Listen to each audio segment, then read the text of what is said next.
For exercise 1-38-1, I'm going to begin this part simply by going to New, Part, and then I want to make sure that I name this now when I create it, because it's going to be a little bit more difficult to create it later on in the process. So now I'm going to go ahead and say OK to that. And the next thing I want to do is, I know that I want to do this from the front view, so this is my front plane. So I'm going to click on my front plane and then click Sketch. Once I do this, I can now click on this button right here to cause my sketch view to turn so that I'm looking directly at it.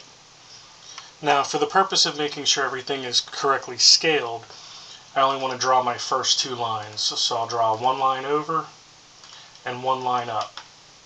And now I want to dimension those two lines.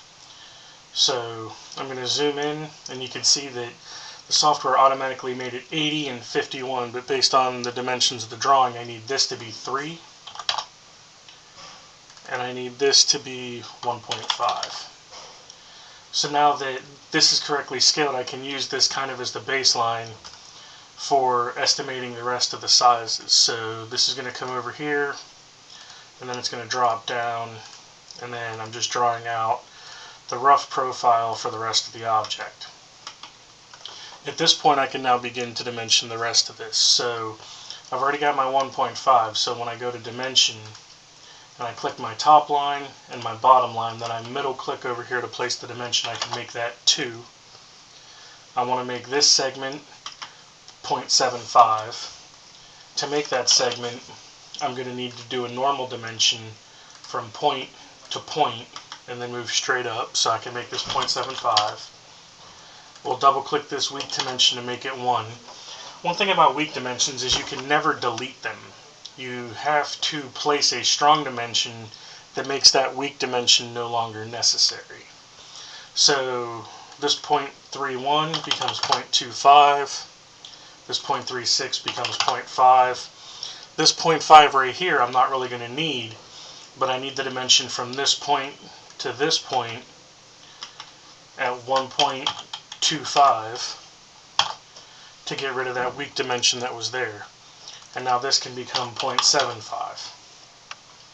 So there I have, excuse me, I have all the dimensions that I need. All my dimensions are strong dimensions. I have no overlapping geometry, and my object is shaded in. Now at this point I could extrude, but for the purposes of this week's exercise, I'm going to go ahead and draw in my circle right here. Now this circle is going to need a diameter, which in this case is 1. From the right side of the object it is 1 over, and from the bottom of the object it is 1 up.